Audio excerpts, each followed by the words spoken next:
Welcome to Nice and Blunt. I'm Adam Riancho, and it's week 15, time for the quarterback, tight end, and defensive rankings for the fantasy playoffs. It's the first week, so do or die, no room for error. We got to be correct. And it's funny because these three positions, I think, have diametrically opposed strategies, at least compared to quarterback. I think tight end and defense needs to be approached a much different way. So let us begin. Quarterback is where I am starting my stud. If this is the player I drafted, if this is the player that got me to the dance, I am dying on that hill. I want that player to decide my fate. And atop the rankings, I do think Josh Allen is clearly the best player you can find, especially in snow games. He shows up extra. I would expect more usage on the ground this week. And if you have Allen, why would you even think about benching him? So let's move on to, I think, the next most appealing option this week. It's Matthew Stafford, who at this point I still believe is the front runner for MVP. I know that stinker against Carolina didn't help, but he has such insane stat lines this year. He gets Detroit, which is a phenomenal matchup, top 4 on the season. In the last month, Detroit would rank number 2 in terms of fantasy points allowed to this position, an average of 23.3 points per game. So I'm expecting a massive shootout. The over-under point total just continues to rise. The line by Vegas was set way too low. So this is going to be the highest scoring game you can find this week. And Stafford, I would trust to get the ball to Devontae Adams this week. Adams is going to score touchdowns. Stafford gets Tutu Atwell back.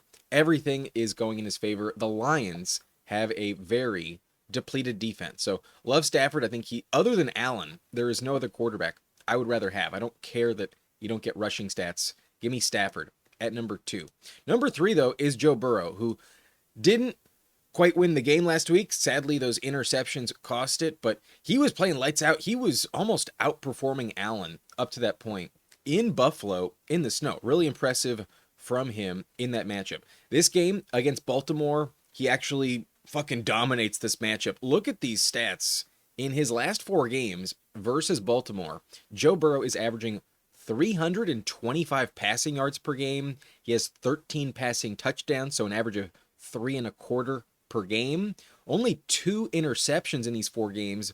On top of that, an extra 5 rushing yards, just as a cherry on top. So that's an average of 25.5 points per game. And although he doesn't have T. Higgins, Ja'Marr Chase actually has some of his best career games against Baltimore. Not the best of his career, but Ja'Marr Chase really dominates in this matchup as well. So I'm trusting Joe Burrow. Their season is on the line, and I think at home with the crowd on their side, they're going to play really, really well because they haven't seen Burrow in Cincinnati live in action in like 3 months. So I'm trusting Burrow this week. I believe they win the game, and the Ravens defense, while it is getting better lately, still not good enough for me to panic on Joe Burrow. I think I have to keep him in the lineup. He's matchup proof, and he should dominate in this game, like always.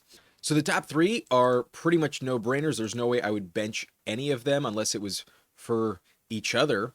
And then in Tier 3, I did tell you Baker Mayfield was one of my preferred starting options this week. I did have Baker at QB4 entering Thursday night's game. And sadly, that third touchdown did not hit. That's the first time in 4 games that Baker hasn't thrown 3 touchdowns. And the margin of error on that was literally like 3 inches. Jalen McMillan was down just before crossing the goal line. So super close. He still had 2 touchdowns. He had nearly 20 points, and it's a game of inches after all. So I think the process was correct. Great matchup for Baker. Sadly, didn't go over 20, but it was right there for the taking. Brock Purdy, I think, is going to be lights out this week, and I did drop him down 2 spots from my rank on Thursday. I did previously have him at number 3, but because McCaffrey is dealing with a back injury, I could see a world where CMC doesn't suit up in this game, and if you remove the yak going to McCaffrey, then that would cap some of the ceiling on Brock Purdy. But the Titans are an elite matchup, top 7 on the year. Last month, they've given up the 4th most fantasy points to the position, an average of 21.8 points per game to opposing quarterbacks. So Purdy off the bye, gonna crush. I think Kittle gets an awesome matchup. He's gonna dominate. And maybe, just maybe, Ricky Pearsall off the bye will be fully healthy and actually contribute. If you get something out of Pearsall, then Purdy will be a phenomenal play. But even without that included in the projection, I believe he's a top 5 play. I think Purdy will be lights out. And odds are Christian McCaffrey is healthy enough to suit up. I'm not worried about that at the end of the day. So fire up Purdy. Should be an awesome game from the Niners. I'm expecting them to win by blowout. And if the Niners drop 40 points, Purdy needs to be in the lineup. He has QB1 potential this week. Absolutely. Could be the best play on the board. I also feel like Jaxson Dart is a must start. In my top 6, he offers the rushing upside that, other than Josh Allen, is missing among these 6 players. Jaxson Dart is probably going to give you 60, if not 50 plus rushing yards this week. And odds are you get a rushing touchdown on top of that. The Commanders matchup is the 6th best on the year, an average of 19.5 points per game allowed through the entire season. And I don't fear it at all. Off the bye, I think his connection with Darius Slayton could improve. Wandell should step up. And I love the matchup for Theo Johnson. I'm also expecting a touchdown for Theo Johnson, if not multiple. I really love Jaxson Dart's upside in this spot. So he has really a elite ceiling that's hard to find, hard to replicate moving forward. And maybe there are some names you would have expected to be ranked higher, but Jaxson Dart really could drop 30 points this week, and it wouldn't shock me at all. So expecting the rushing stats to hit, that's what really puts him in the elite class this week, in my opinion. But next up, I do feel this next tier is reluctantly players you must start. I don't feel awesome about. However, in tier 4, there is at least one major red flag with all these players. There's one reason why I'm not absolutely dying to tell you that they're the best plays this week. I could see all 4 of these guys burn you. However, based on the process of playoff strategy, I think if you drafted them, if they got you this far, these are the players that have to be in your lineup. Ranked in the top 10, I think they have to be started in week 15. We got Lamar Jackson at number 7, and thankfully last week he did kind of wake up in terms of fantasy points. He did crack 20 plus for the first time in a while, but he's not playing well. This Cincinnati matchup really shut him down a couple weeks ago, but on the season, it is the second best matchup you can find. So it was pretty shocking for him to play so poorly 2 weeks ago. I still don't think he's fully healthy, but against the Bengals, you just have to put him in the lineup. I just don't think you can bench him. If you are rolling with Lamar, it is the time to trust him. I know it's hard to. I know something's off, and it feels like they're going to miss the playoffs. It feels like this team is just crashing and burning and kind of apathetic to the downward spiral. But I still think the rushing stats will probably be there. This game means so much for playoff implications. As long as they win this, then they're kind of still in the driver's seat to win the division. They still have another game against Pittsburgh. So I think Lamar will show up. I'm not going to be surprised if he doesn't. But unless you drafted a backup that happens to be Dart, Stafford, or Purdy, then I don't think you're benching Lamar. I wouldn't tell you to do that. I would keep him in the top 10, but am worried about it. Also a little worried about Jalen Hurts. Wouldn't expect 5 turnovers like last week, especially 2-on-1 play. That's not going to repeat, but I got some bad feeling about this, man. I just have to tell you, it's undeniable that the vibes are dog shit in Philly. Not playing well, really worried about a trap game here. And if you tell me that the Raiders defense scores some pick sixes and that's the reason they win, wouldn't shock me at all. Hurts, I think you have to start. Obviously, the rushing stats should work out. And then the Raiders matchup is neutral, completely league average this season. So there's no downgrade why you should panic. But it's just vibes. It's just the intuition of like the Eagles are not right at the moment. But if there was ever a get right game, it would be against Las Vegas. So assuming my call that the Raiders win is going to be incorrect, that's probably the more accurate prediction here, then Hurts should play well. He should maintain top 10 status. I wanted to rank him above Dart, but based on the Commanders matchup and just the vibes in Philly, I couldn't do that. So Hurts comes in at number 8. Good luck, but got to start him. And then Dak Prescott, despite the Vikings matchup, I think also needs to be started. The Vikings are no joke. Bottom 3 matchup on the year. Last month, it would rank as the toughest matchup of them all. Dead last, only allowing 5.4 points per game to opposing quarterbacks.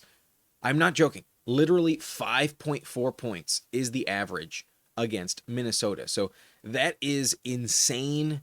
If that's what you get this week, I would be livid. That would really suck. But I guess you can kind of see it coming. He definitely deserves a downgrade.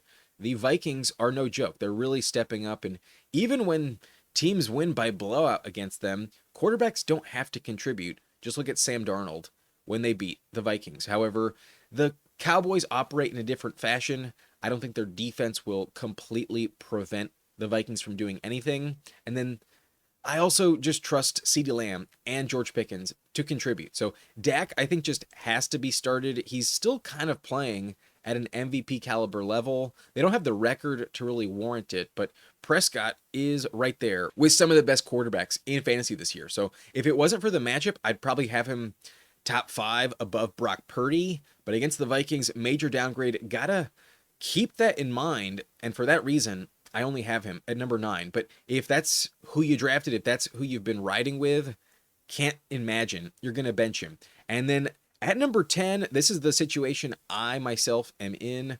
I have Drake Maye and Justin Herbert, and I feel compelled that I have to trust Drake Maye. But this Bills matchup is bad, ranks bottom 5 on the year. The only silver lining is that in the last month, it would rank 18th, so that's trending up compared to the rest of the league, but the points that they're giving up are actually the same as the points they've allowed on the year. 13.7 on the season, 13.8 in the last 4 games. So it's just every other defense that's getting better. Why it ranks higher? I don't feel confident that Maye is going to buck those trends. But if we go back to week 5, that first game, he did have a ton of yards. He came very close to 300 passing yards, and Diggs really contributed. I would expect that to happen again.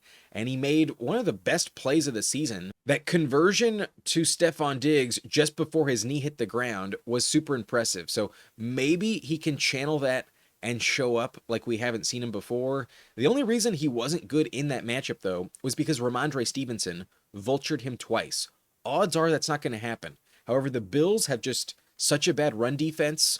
Odds are one of those touchdowns goes to a running back this week, and I could envision a scenario where every touchdown the Patriots have are rushing touchdowns at running back. So that's my big concern with Drake Maye. But ultimately, he's been a top 5 quarterback this season, and there aren't any names beyond this point I think have higher value, higher upside than Drake Maye. I could easily see them win against Buffalo. Wouldn't shock me at all if Drake Maye played lights out. So hoping for the best with Stephon Diggs, just hoping for touchdowns. That's really the only thing that needs to hit with Drake Maye. As long as he has 2 touchdown passes or maybe 1 rushing touchdown, that's all I need to know he'll be good. So the floor, I think, is very safe, definitely not going to bust. But against the Bills, the matchup would indicate he has a lower ceiling in this game. And that's why Dak is right above him. I am downgrading both of them. The matchup sucks for Dak, but Dak has better receivers than Drake Maye, and ultimately there's some risk with both. So good luck. I don't feel insanely confident about it, but based on how it's been going this year, if these are your quarterbacks, if you have a top 10 quarterback in my ranks, I think they have to be in the lineup. So hopefully you have someone like Stafford or Brock Purdy, Joe Burrow, but these last 5 are a little bit more tricky. In the top 10, I'm still telling you to start them all. But in the top 15, now we're in the streaming conversation, and some of these names are guys you really trust. And most notably, Patrick Mahomes is probably going to stay in your lineup. I can't imagine if you drafted Mahomes, you would want to bench him, but he has a depleted offensive line, and I don't think it was just the Texans defense that stopped him last week. I really think the Chargers will be able to tee off as well. The Chargers have a great defense. The Chargers are no joke, and if we look at Mahomes' last 4 games in this division rivalry, he hasn't gone over 1 passing touchdown in over 3 games. His average stat line, though, is 21.8 points per game, but a lot of it hinges on the game he played 2 years ago, before Jim Harbaugh was the coach of the Chargers. Since Harbaugh's been the coach, Mahomes is averaging only 1 touchdown per game. It's really low in the passing stats. So if not for 57 rushing yards and a rushing touchdown in week 1, he would have been dog shit. And I could see it happen again. I don't feel that excited about Mahomes because he doesn't have Hollywood Brown. The tackles are gone. The right side of the offensive line is not active either. And I'm just not dying to trust him. So a big downgrade, in my opinion. The Chargers are the second toughest matchup for quarterbacks on the season. And you just can't tell me that you are convinced that Mahomes is going to be dropping 25 plus points. I think it's going to be ideally capped around 20. If you get 20, I would feel like you got out in good shape against this Chargers defense. It's not a good spot whatsoever. So just like Dak Prescott against the Vikings and Drake Maye against the Bills, the matchup is why I'm concerned, and Mahomes gets the worst of the 3. So good luck there, but at QB 11, I still think he's startable in a 12-team league. In a 10-team league, if I had Jaxson Dart, picked him up off the waiver wire this year, I'd absolutely start Jaxson Dart over Mahomes. But at number 12, I have Jared Goff. And in a 12-team league, he is the last one I think needs to be started in that format. But it's mainly the upside of this game, expecting a massive shootout between the Rams and Lions. This game means everything to Detroit. If they lose, their odds to make the playoffs are very, very slim. I think if they don't win 11 games, they will get bounced. So their season's on the line, essentially, win or go home every single week going forward, and I do think the Rams will keep it interesting. I don't think it'll be a blowout win. I predicted LA beats Detroit, but I think it's going to be very close, and both teams drop at least 30 points on the scoreboard. So a little worried that Gibbs and Montgomery vulture all the touchdowns. That's always the problem with Goff. He has a very low floor, but his ceiling is also well over 30 points. I could also envision 5 touchdown passes. It's always possible with Jared Goff, but some injuries to his pass catchers. If he had Laporta, I would feel better. Without Laporta and a banged up Amon-Ra, good luck. But ideally, Gibbs does score a receiving touchdown. If that hits, you'll be in great shape. Goff will absolutely be a top 12 play. CJ Stroud at number 13 is my favorite streaming option that isn't an obvious name like Goff, and Stroud gets a really good matchup this week against the Arizona Cardinals. In the last 4 games, Arizona has ranked as the 8th best matchup for opposing quarterbacks, giving up 18.4 points per game on average. So if that's what you get from Stroud, I'd be perfectly fine with that. At this stage in the rankings, in the top 15 but not top 10, all I want is a shot to hit 20. If you give me 18, I'm fine with that. But we're looking for that extra touchdown that can put us over the top. And Arizona is one of the defenses that, in my opinion, has quit and really offers that upside. In the last 4 games, the Arizona Cardinals have given up 10 passing touchdowns. 3 of those games, 3 touchdown passes in each of them. So very high upside this week. I think Nico Collins will dominate. I think Schultz has an awesome game. I'm a bit worried about Jaden Higgins not finding the end zone, but if you tell me all 3 of them do score a touchdown, I wouldn't be that entirely shocked. The Cardinals have kind of quit, and then they're also dealing with a lot of injuries at this stage of the year on defense. So really no red flags at all. Their defense is going to keep the ball in their hands, and I trust that time of possession will lead to potentially 10 plus drives for the Texans. The Cardinals are not going to stop them on really any of them. Don't expect many punts. If they don't settle for field goals, I do trust Stroud to at minimum give you 2 touchdowns. 3, I think, is more likely against Arizona. Definitely possible. Stroud gets a major upgrade against Arizona. So love his touchdown projections this week. Really high upside. I'm hopeful that hits, but I could also see they kind of ease up on the game script in the second half.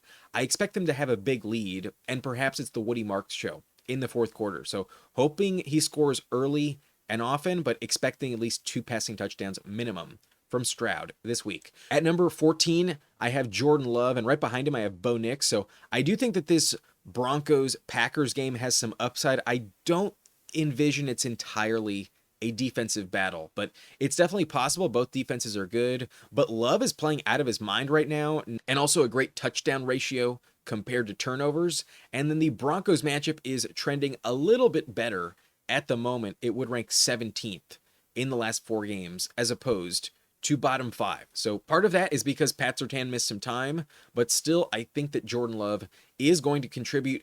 Josh Jacobs is really banged up, not 100%, and the Broncos have an elite run defense as well. So they have to score points. I think this is going to be like a 24-23 type of game, and odds are 2 of those touchdowns for Green Bay are passing touchdowns. So just like Stroud, I'm trusting the touchdown ratio this week, and I do still believe that Love is playing well enough to trust. He's really dominant right now, really good touchdown numbers, and although the Broncos are a tough defense, this game is a playoff matchup, and I think even outdoors, the Packers will play well. So obviously there is some risk. Anytime you face off against Surtain, it's not ideal, but I wouldn't completely hit the panic button. I think against each other, both Love and Nix will put up good numbers. But Nix, I could also see shit the bed. But turnovers haven't been like insane for Nix this year, and I don't think either will have more than 1 interception or just fumble in this game. I really don't think it's going to be a turnover bonanza from either guy. So that's going to keep the floor decent. And then we've also seen Bo Nix play lights out in the 4th quarter. I think he will play catch-up mode a little bit. And I also think he'll have to scramble a little extra in this game. So I like the athleticism boost for Bo Nix. And then I trust the touchdown passes with Jordan Love. I think they're both legit players that give you at least 16 points with a shot for 18 plus. If they crack 20, wouldn't shock me at all. Some interesting matchups here for both of them, and I think they come out with a decent outcome in fantasy. I don't think they burn you. I would project at minimum 16 plus points. So decently high floor with Love and Bo Nix. I'm not afraid to keep them in the lineup, but mainly in Superflex. In a regular 12-team league, I would rather look to CJ Stroud off the wire than Bo Nix or Jordan Love. However, now that we hit tier 6, if you're not in Superflex, I'm going to pass. I just don't think it's worth it. I think there's some big risk factors here, and especially some of these backup quarterbacks filling in. I don't want to get too cute in the fantasy playoffs. So be my guest. Go ahead and start Marcus Mariota. Let him burn you. It feels destined to happen. But the Giants, let's not pretend, are a bad matchup. Definitely a good spot for Mariota, who does offer some rushing value on top of that. So I could envision a world where Mariota does have like 25 points this week. So maybe if you have Jordan Love or Bo Nix, I'd understand it. Maybe even if you have Goff or Stroud, I would also understand it. But if you told me that Mariota has like 3 turnovers as well, that would also not shock me. I believe the Commanders will bounce back, but last week was atrociously bad against Minnesota. It's always possible you get another bagel from the offense in general. I'm not expecting that many touchdowns for Mariota, but without Zach Ertz, that's the main reason why I don't have him in the tier above. I'm really worried that Ben Sinnott doesn't contribute, and if you're telling me it all has to come either on the ground or from Debo and Terry, there's just a cap ceiling in that scenario. I think he needs that extra weapon to trust in the red zone. So that's where I think that extra touchdown not going to hit for him, and that's where I just don't believe the floor is 16 plus points. I think the ceiling is definitely the highest remaining, could definitely go over 20, wouldn't shock me at all, but the floor is too risky for me to endorse in the fantasy playoffs. Not going to tell you that Mariota is top 15, but at 16, I guess if you're in a pinch, go for it. But at this stage of the year, you know who got you here. It probably wasn't Mariota. I doubt he has the cachet on your bench to tell you to bench anyone I've ranked higher. There's an argument for it, but I don't think I would do it. I was tempted to pick up Mariota and start him over Drake Maye in one of my leagues. I'm not willing to do that. Same with Trevor Lawrence. He's played well last couple games, but just not willing to do it. Against the Jets, I love the matchup for Etienne and Baishal Tutin, and definitely the game script could go away from Lawrence in the second half. I don't think he'll be needed very much in the 4th quarter, let alone the 3rd. So if you don't get early touchdowns, I think you'll get screwed. The floor, I think, is lower than 16 points. If he wins the game 35-10 and only has like 14 fantasy points, wouldn't shock me at all with Trevor Lawrence. He's not going to run it very much in this matchup. He won't have to. So hoping for touchdowns. I don't think it's as reliable as a player like Stroud, but definitely could hit He's played well last few weeks, but Caleb Williams is too wishy-washy for me to trust. Don't know if they're going to be slinging it like crazy through the air. And at least he gets Rome Odunze back, but I am trusting the rushing game this week.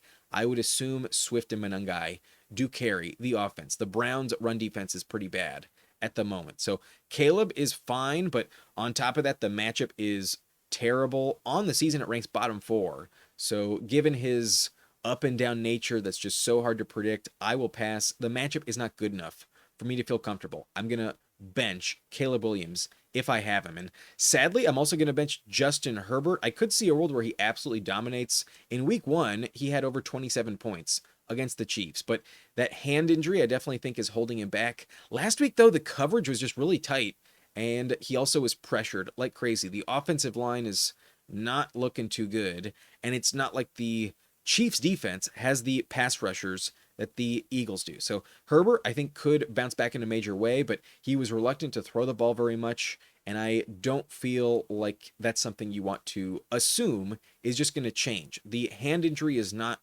gone. Even if he comes off the injury report, I don't think it's going to be solved all of a sudden. So that's where I'm worried about it. I just can't project a safe floor. If you tell me he gives you 10 points again, would not be surprised at all. But not expecting as many turnovers as last week. Odds are he has a second touchdown pass, not just one. And I kind of feel like I'm ranking him too low. But the hand injury just really throws a wrench into the system. And if you have Mariota available on the wire, that's a player I think I would rather go with than Justin Herbert. Just a weird vibe right now. And it's also possible Quentin Johnston doesn't play. I think the Chargers want to win this game by running the ball. It's also pretty cold. The Chargers don't have an advantage in cold weather. So many red flags, too many to dismiss.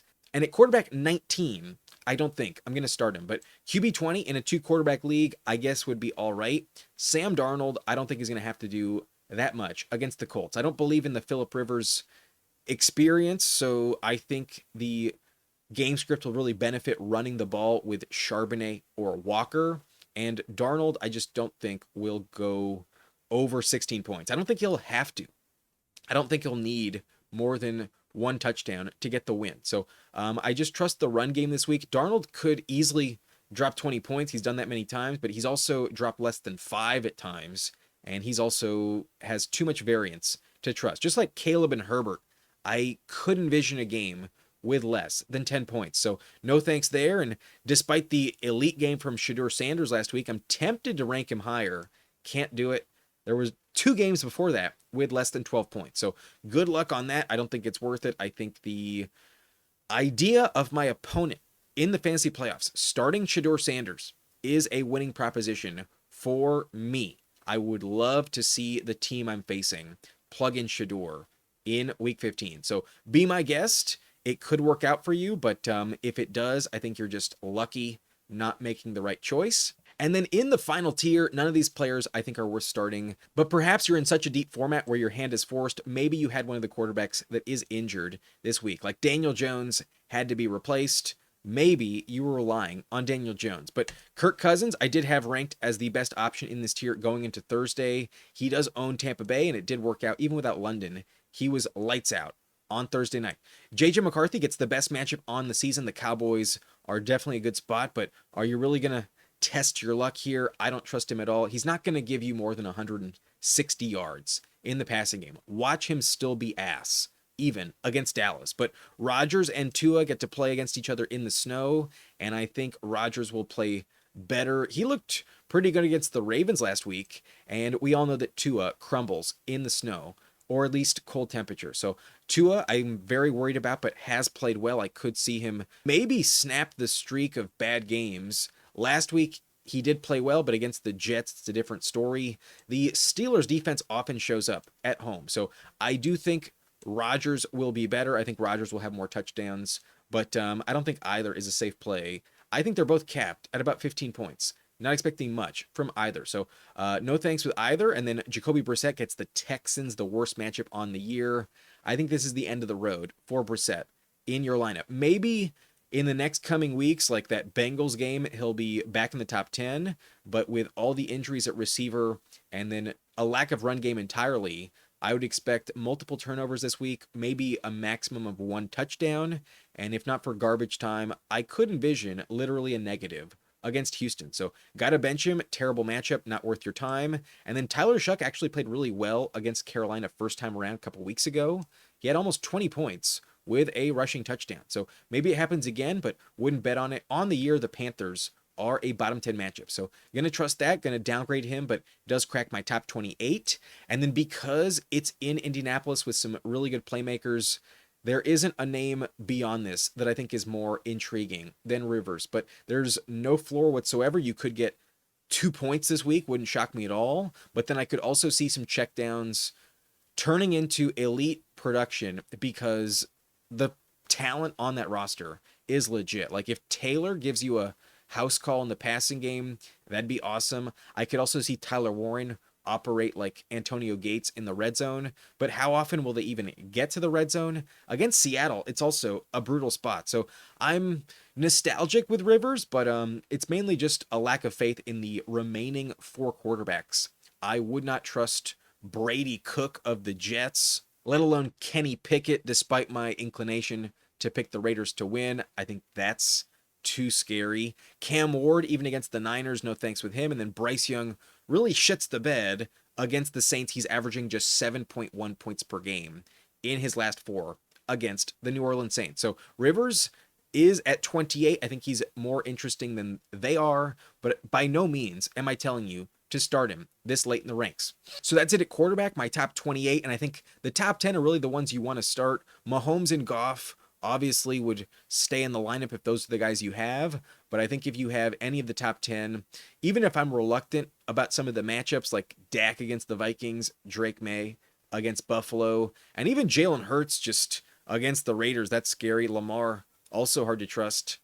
If they got you this far, I would keep them in the lineup. But best streaming options are guys like Goff and Stroud. I think Love and Nix still have a great matchup against each other. And then we're chasing upside with Mariota. Lawrence isn't bad.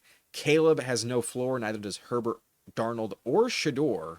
But then there's also a world where tier 6 does drop 20 plus points. There's a lot of talent in tier 6, but no floor. I feel safer with the top 15. So good luck there. Now let's move on to tight end, where the top 3 are very obviously in your lineup. If you have either Kittle, Bowers, or McBride, there is no argument to be making why you would bench any of them. But I do believe that George Kittle is going to be the best of the 3. Kittle gets an awesome matchup this week. The Titans ranked top 12 on the year, but in the last month, they ranked top 6, and they are giving up many. In the last 2 games, they have given up 3 touchdowns to opposing tight ends. They also just gave up 115 yards to tight ends, and on average, 62 per game in the last 4 weeks. So really good matchup here. Kittle, I think, will dominate, especially if McCaffrey is indeed limited with that back injury. Then Kittle should be heavily targeted, heavily involved, and I think he will be the best tight end option this week. I'm trusting elite production, definitely a touchdown, potentially 2. I think he's going to crush. So Kittle is my favorite play. Maybe I'm biased because he's my guy in the subscriber league, but I genuinely think he has 25 point upside this week. And Brock Bowers has that every week, so got to lock him into the lineup. The Eagles matchup isn't the easiest for opposing tight ends. It ranks bottom 4 on the season, but in the last month it would rank up to number 16. It is trending in a positive direction. So Bowers is matchup proof in the first place. You're not going to panic just because the Eagles stop average tight ends. He is not average. He's matchup proof. He is a lock in the lineup, and I would start him, no doubt about it. However, the reason I have McBride at number 3 is because of the matchup against Houston and also the injuries in Arizona. It makes it super obvious where the ball's going to go. So many pass catchers are not available this week. Even the backup tight end isn't available. So despite McBride's elite potential, I do think he gets double teamed on every play this week, and him and Michael Wilson are going to be the focal point of the defense. So I just don't think they're going to let him into the end zone. And for that reason, I think Bowers has higher upside, and I trust Kittle a lot more in a much better matchup. The matchup here for McBride against Houston ranks bottom 5. They're not giving up many points to tight ends this year. So I expect his 5-reception streak to continue. It's not going to get snapped. He's still going to be great. But if you tell me he's capped at like 11 or 12 points as opposed to 20 this week, wouldn't shock me at all. The Texans are a big downgrade. But all of these top 3, there's no way you're benching Kittle, Bowers, or McBride. These are the best tight ends you can find. They are in your lineup for a reason. However, in tier 3, now the conversation becomes a little more interesting, and based on the production from Harold Fannin Jr., he's a lock in the lineup. He's just playing lights out. Definitely Shedeur Sanders' top target. And this week, David Njoku not even going to be active. He's already been ruled out. So Fannin to the moon.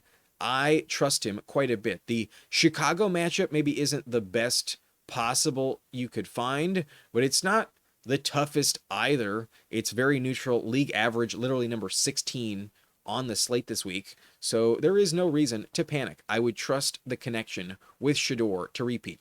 This is a player that has 20-point upside. Fannin, I think, is a lock in the lineup. He has earned 100% trust. There's no way I'm benching the rookie in Cleveland, but I'm also not going to bench the rookie in Indianapolis. On Thursday, I had him about 4 or 5 spots lower. I was a little bit worried, but the more I think about it, if there's one player in the passing game I think will be lights out and matchup proof here, it is Tyler Warren. The Seattle defense is really vulnerable to tight ends. They rank as the 6th best matchup on the season. They're allowing an average of 12.9 points per game, an average stat line of 6.8 receptions per game, 72 yards per game, and a total of 5 tight end touchdowns this season. The odds of a safe output from Warren are very, very high. And if there's one trend from Phillip Rivers' Chargers career I think will be on display this week, it's his readiness to throw to the tight end position. He had a Hall of Famer, Antonio Gates, score some of the highest touchdown numbers of any tight end in history. Tyler Warren will be the go-to target, if you ask me. Rivers is not going to have a cannon at this stage of his career. Maybe he can chuck it deep a few times, but not consistently. If anything, Warren getting checkdowns near the line of scrimmage will be the play calling more often than not. So I like Warren. He's the only name in Indianapolis that I don't think gets a downgrade because of this matchup. But to rank him behind Fannin, I guess, is a bit telling. There is some risk with Tyler Warren, but he got you this far. I'm not going to panic. I think he finds the end zone. I think he's still a safe option. The matchup is also fire against the Seahawks. I've been wanting to start tight ends all year at this position. So let's fire him up. Let's trust him. I think you have to. However, Dalton Kincaid is fully healthy, and I think you also have to start Dalton Kincaid. He played the Patriots back in week 5, and these were his stats in that game. He had over 100 yards. He put up 6 catches on 6 targets, 108 yards. While he did not score a touchdown, I don't care. The yardage has been lights out against New England in his career. Last 5 games, he's averaging 71 yards per game against the Patriots. And despite not a single touchdown in that span, I could easily see that arrive this week. And if it does, his floor is 9.8 points. That's what he's averaging last 4 games against New England. So would love a touchdown this week. Definitely some high upside in this game. And I do trust Kincaid in my lineup. The Patriots are not a matchup that would scare me. So let's fire him up. I think he's clearly the top target for Josh Allen. And in this game, I would expect the Bills to put up some good points. So trusting Kincaid this week, I think he finds the end zone. I think he'll come close to 75 plus yards. However, these tight ends in the top 10, I am also telling you to start them. And the player with the best matchup you could find is Isaiah Likely. Likely has been playing very, very well. Last 2 games, an average of 12 points in full PPR formats. And he almost had a touchdown against the Bengals a couple weeks ago. He fumbled it through the end zone. It didn't count. And then he also lost the 2 points on the fumble. So he could have had an extra 8 points in that game.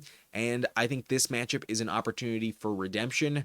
I would trust a touchdown for Isaiah Likely. He scored one last week, almost had a second one that was negated, called a dropped reception. And I like what I'm seeing out of Isaiah Likely. He's overtaking Mark Andrews. And despite a contract extension for Andrews, it looks like Likely is developing as a reliable target for Lamar Jackson, especially because Rashad Bateman is not expected to play. I definitely trust him. The Bengals are actually a very tough matchup for receivers, but they're the number one matchup on the year for opposing tight ends. So they've given up the most touchdowns to the position, a total of 15 this season. And in the last month, they're allowing an average of 133 receiving yards per game to the tight end position. They're going to give up a lot of yak this week and likely will take advantage. I think he's a great high upside swing, regardless of format. I think he's one of the best tight end plays you can find. I genuinely believe likely will lead to a touchdown and a great stat line. I kind of wanted to rank him even higher. If you tell me he outscores Tyler Warren, Kincaid, and even Fannin this week, wouldn't be shocked.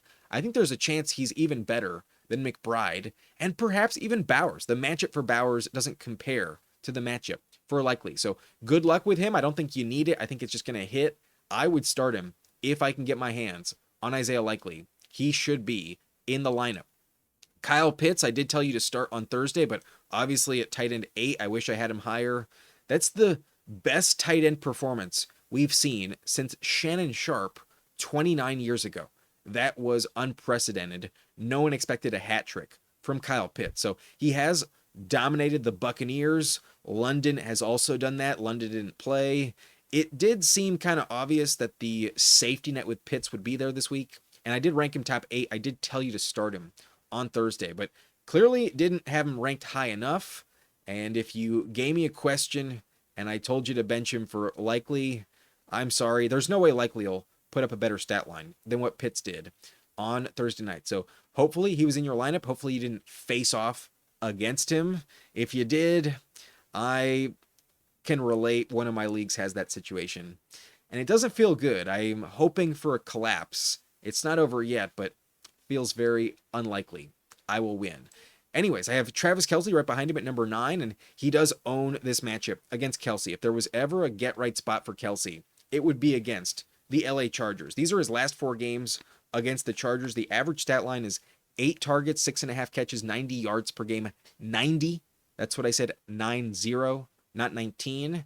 And 2 touchdowns in that span. But a lot of this is hinging on the game 4 games ago. He had 13 targets, 12 catches, 179 yards, and a touchdown a few years ago back in 2023. So that's going to change. Last 3 games are not as good as that would indicate, but they're still pretty good stats. He had a touchdown against them back in week 1, and I think he will want to redeem himself after the drop that sealed the loss last week. So maybe he's washed. Maybe they stop him. They have actually played much better against Kelce when the game is in Kansas City as opposed to LA. I think when it's on turf at SoFi, he does have an advantage against the linebackers who try to cover him. So let's see what happens. But I think if you have Kelce, I wouldn't bench him. He's been too good this year to dismiss. And then against the Chargers, he owns them. I would assume he goes over 10 points this week. I would trust a touchdown for Travis Kelce. But a player I'm really excited about this week is Theo Johnson.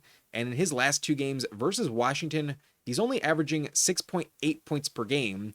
But back in week 1, he had a terrible game.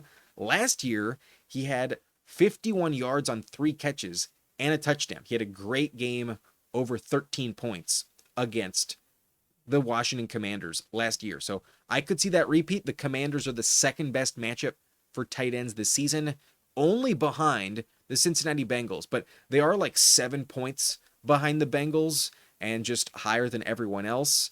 They're a very good matchup, but maybe not as good as Cincinnati. So I would hope for a touchdown. That's what's hit pretty consistently. Last week against Minnesota, J.J. McCarthy threw 3 touchdown passes to the tight end position.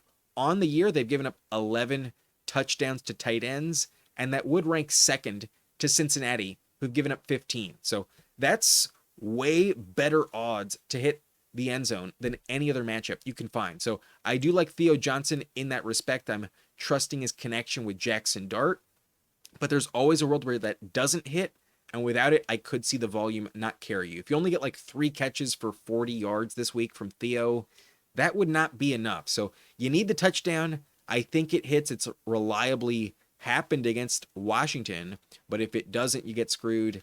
And that's where I think I'd still just go with someone like Kelce. And I think the matchup's better for likely. That's why he's at the top of this tier. But Theo is close behind it. In the top 10, I'm still telling you to start Theo Johnson, some of the highest upside remaining given the matchup. However, this next tier I think is the streaming conversation, and these are the names I think I'm going to be looking to most likely in my lineup. If I don't have the top 10, I think they're the last ones that I feel pretty confident in, especially these next two. Like Dalton Schultz gets a great matchup.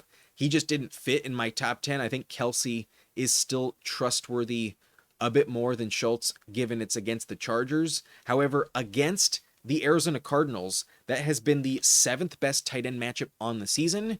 In the last month, it would rank top 5, and those stats are 14.8 points per game allowed on 5.3 catches per game, 62 yards per game. They've also given up 4 tight end touchdowns in the last 4 games, a total of 7 on the year, 4 in the last 4 games. So that's really good for Schultz. The problem with him is that he never scores touchdowns. That's the only thing missing from him in this offense. When he has a good matchup on paper, I do tell you to start him, but he never gives you a touchdown. He just gives you high yards, high volume, and that's what I would trust to hit this week with Schultz. I think Theo Johnson scores a touchdown and has higher upside. Despite Schultz having a higher floor, I think I would still rather start Theo Johnson. So I think you can't miss with Schultz in full PPR. He's probably a safer play than even Kelce perhaps, but I just think the other two have higher upside with a touchdown more likely. So good luck with Schultz at tight end 11 though. I do think he's a very safe start in a 12-team league. I would want him in my lineup.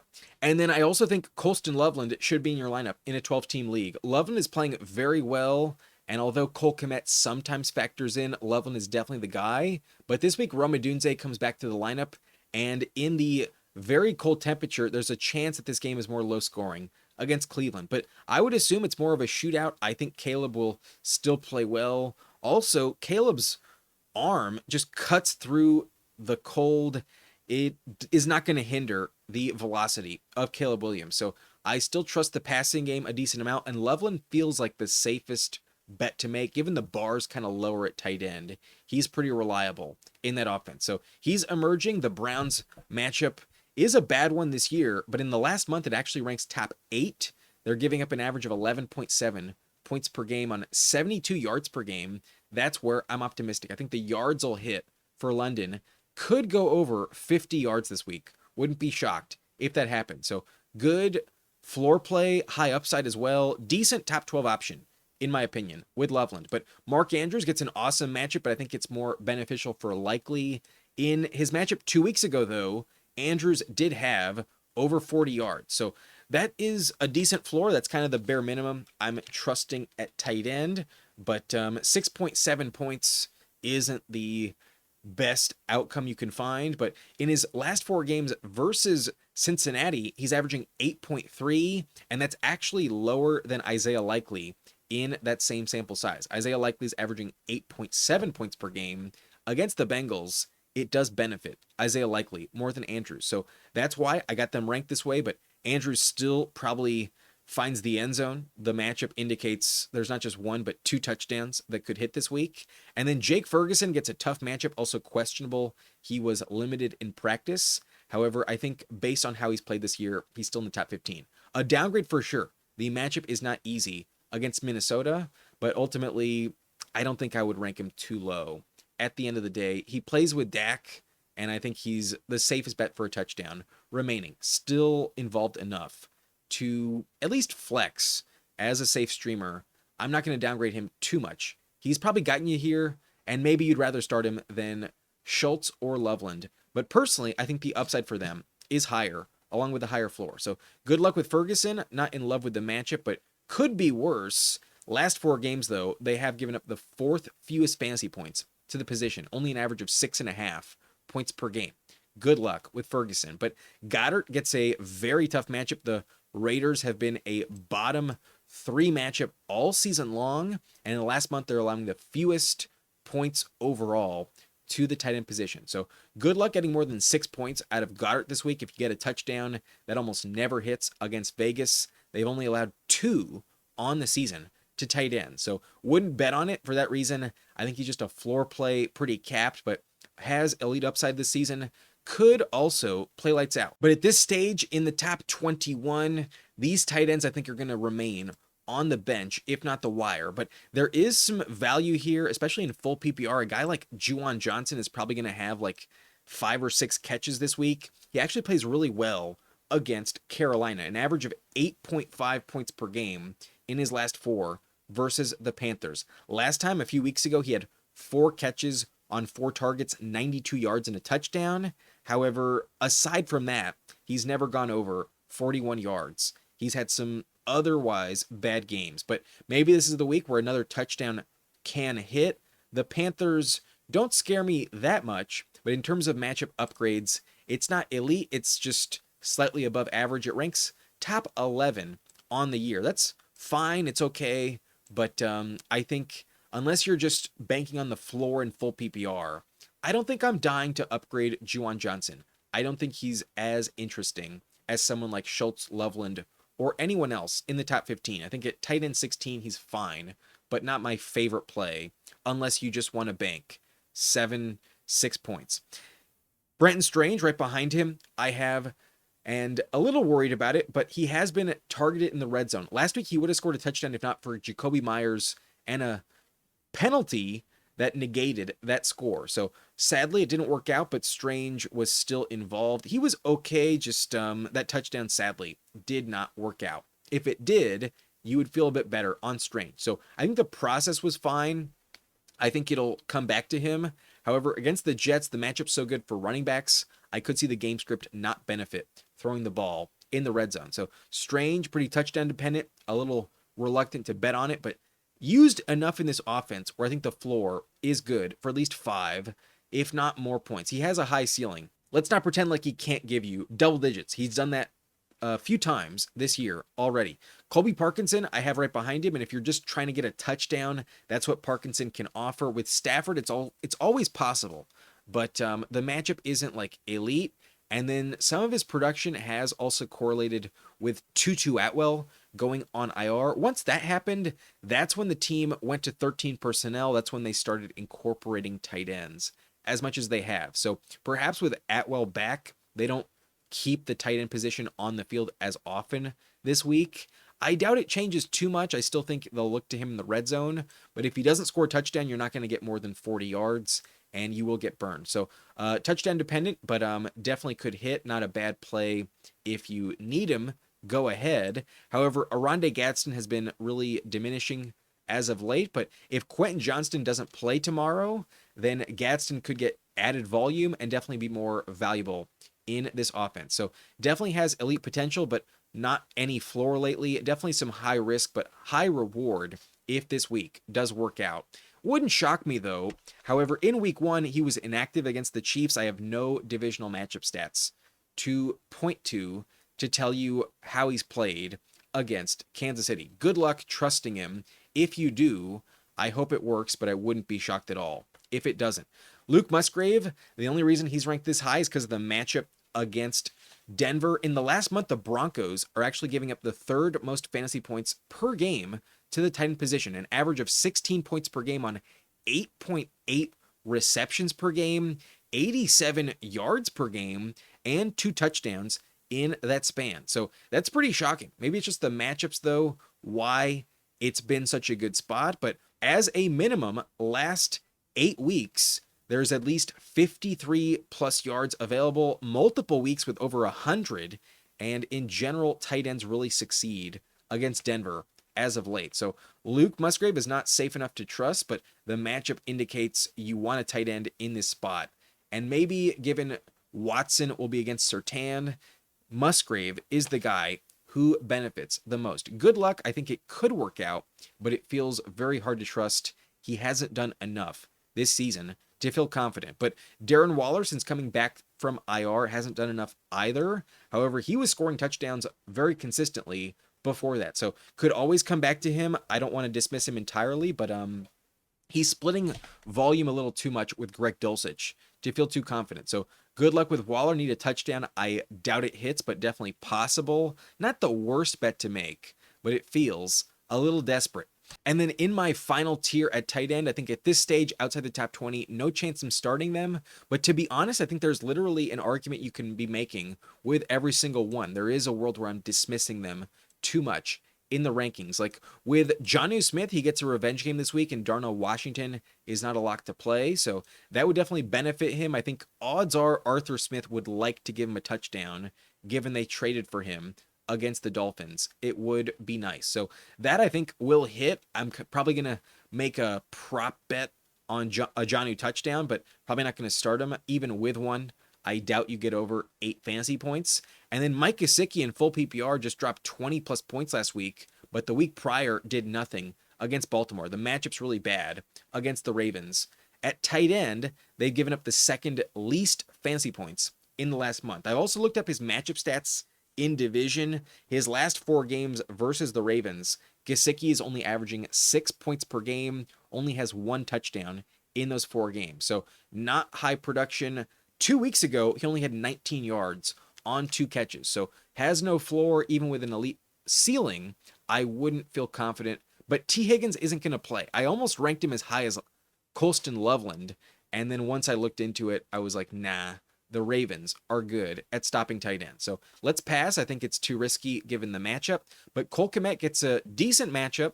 However, I definitely trust Loveland a lot more. There's a reason I have Loveland 2 tiers higher than Kmet. But Kmet can still contribute. Not impossible. He scores a touchdown.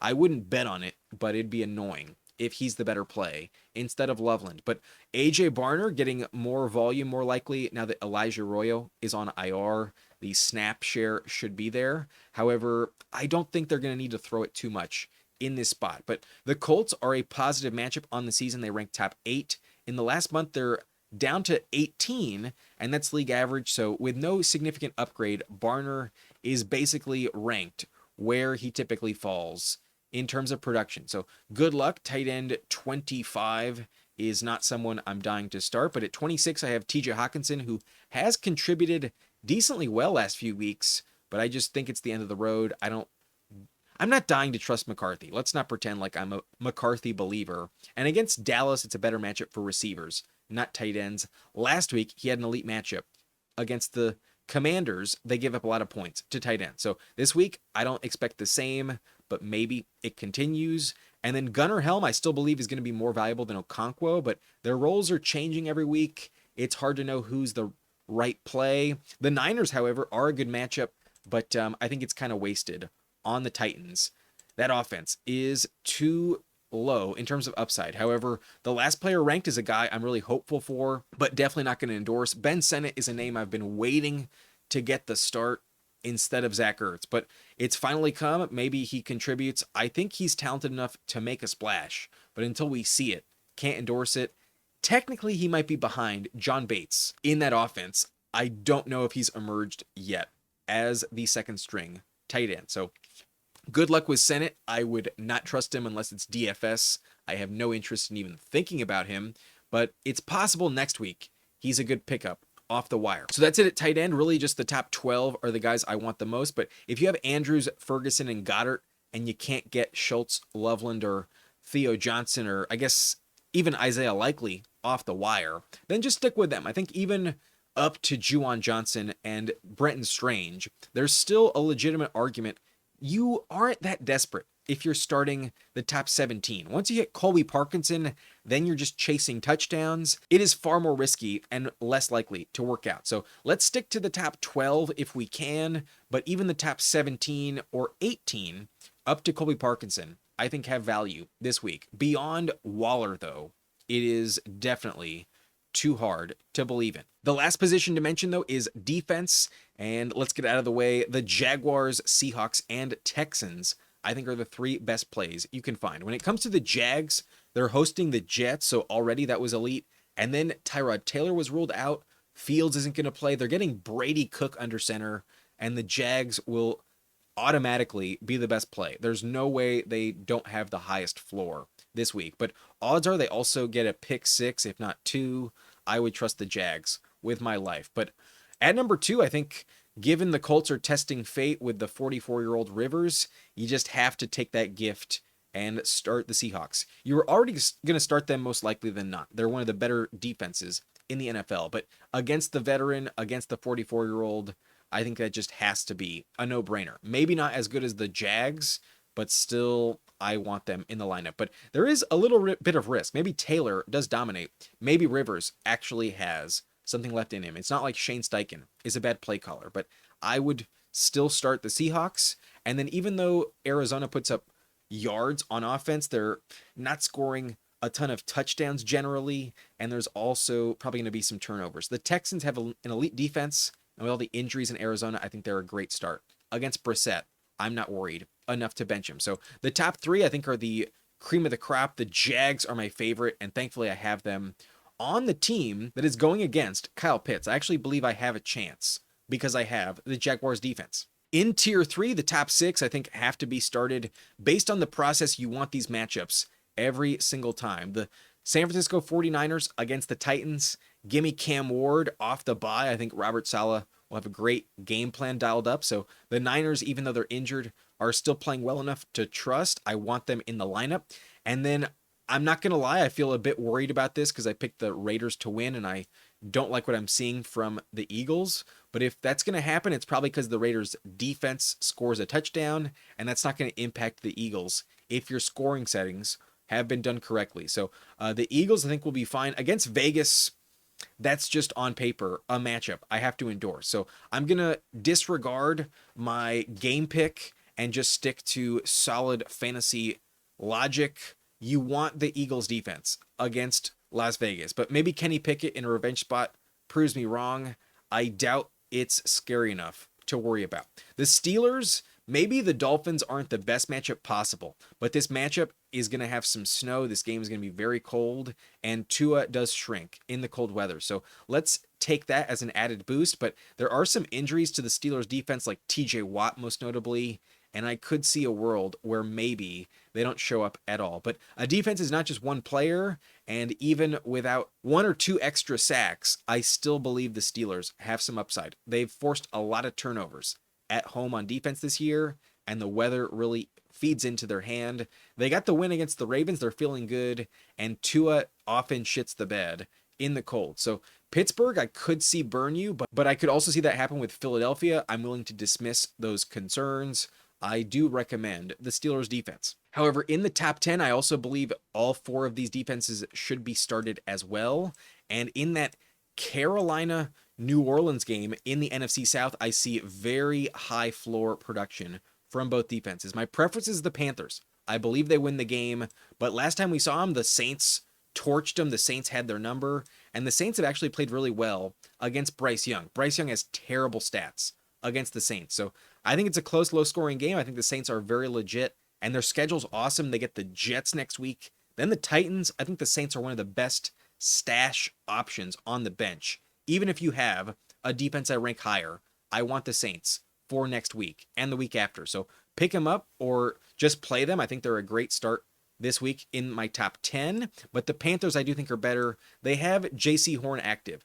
That I think is all I need to know to rank them higher. I think they're better against New Orleans, but they didn't lock him down the first time. Maybe I'm wrong. Maybe the Saints are going to win after all. That did happen a couple weeks ago. But Dallas against J.J. McCarthy, that's a matchup I want. So give me the Cowboys with added rest. I think their defense plays better, and they're due for a turnover touchdown. If you tell me Deron Bland has a pick 6 this week, wouldn't be shocked. I could also see a fumble recovery. At least one, if not 2. So I think turnovers will help you. I think McCarthy is a quarterback you want to bet against. Give me the Cowboys at home in primetime against the rookie, J.J. McCarthy. But in Chicago, that's a good spot. Against Cleveland, that's always a matchup you want. But Shedeur Sanders is playing well. I could see a world where this does blow up in your face. Just like Pittsburgh, there's a world that it's not the right play, but odds are it works out. Odds are you do want the Cleveland matchup most of the time. They're also very injured, so I do think that helps you. The Browns don't scare me at the end of the day, but the Bears defense isn't one of the best in the NFL, so maybe I'm overestimating them. However, there's very few defenses I want the rest of the way, and even though some might be more talented, I think their matchups are worse, and that's why I'm just going to stick with the Brown spot. Like, even though the Chargers are playing lights out against the Chiefs with the Chiefs season on the line, I do think Kansas City at least tries to step up. And even though their offensive line is depleted, how much are the Chargers capable of capitalizing on Mahomes? That game could still be a shootout, could still be very high scoring, and maybe garbage time also could burn you. So Chargers, I think, are valuable, but not as valuable as the Bears. Number 11, though, a decent streaming option in a 12-team league. I would start them. Right behind the Chargers, I have the Green Bay Packers at the Broncos, so both good defenses back-to-back, and I do trust the Packers offense a little bit more than the Broncos. So for that reason, I think the Packers defense gets a better matchup against Bo Nix, and I also believe they're going to win the game. So if they're giving up fewer points, then odds are they lose one less point on the scoreboard, and Green Bay, I think, for that reason, gets the tiebreaker in my ranks. But both, I think, are good. The Broncos should still be fine, and I do think turnovers will happen multiple times in this game. I could see at least one, if not two, interceptions from Jordan Love. So I do think the Broncos are fine at defense number 13. Go ahead and start them. But if you still have the option of going with the Packers, I'd rather go with Green Bay, and then everyone can roster the Saints more likely than not. So go with New Orleans. That's my preferred option on the wire if you can't get the Panthers.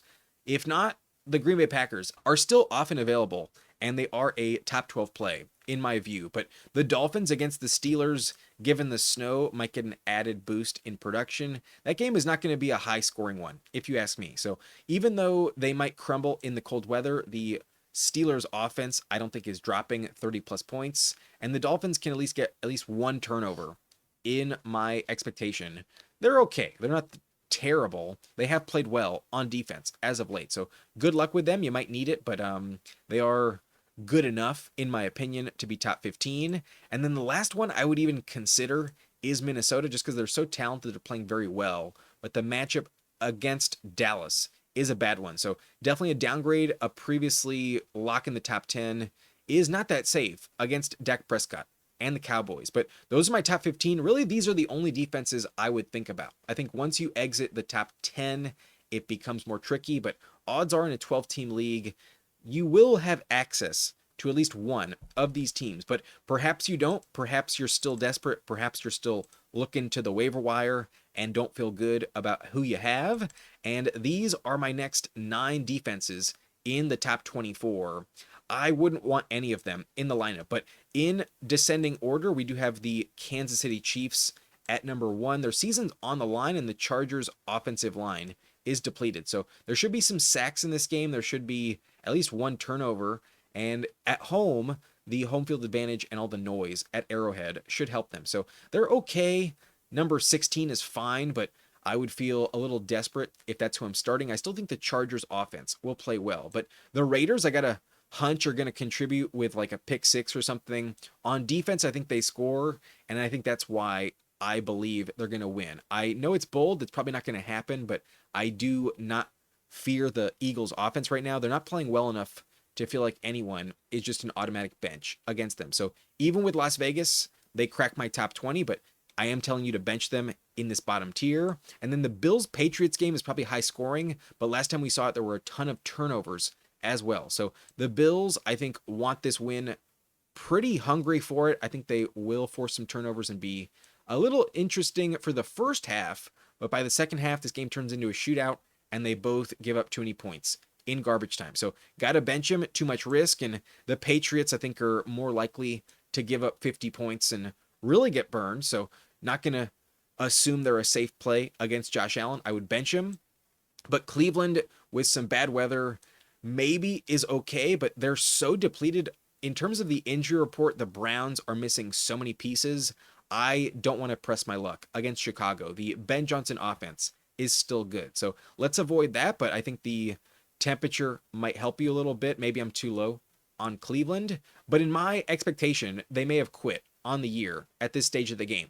In Cincinnati, they're hosting Baltimore. That game, I think, is more of a shootout than low score, so I'm going to bench both Cincy, a bad defense in the first place, and then the Ravens against Joe Burrow. That's a bad matchup. Got to bench him as well. But the Giants hosting Washington might get some turnovers, but not expecting much there. That game's probably high scoring. And then the Colts at the Seahawks. They fit onto the screen. That's the only reason they're in the top 24, but not telling you to start them whatsoever. So those are my defensive rankings, and that's going to be it for this video. I am not going to change anything in terms of my running back rankings or receiver rankings, but I will tell you this. If McCaffrey doesn't play, you want to start Brian Robinson. He'd be an automatic top 10 play, and no matter what, put him in the lineup if you have him. But that's it for me. It's really late. I am going to bed super late, and it's time to edit the final video of the week. So peace out. Good luck. I hope you get the win. Let me know if you advance into round 2 of the fantasy playoffs. Let's get this dub on to the championship. I believe we can all get the W this week. So that's it for me. Good luck. I'll see you next time. I'm Adam Riancho, and thanks for watching. Nice and blunt.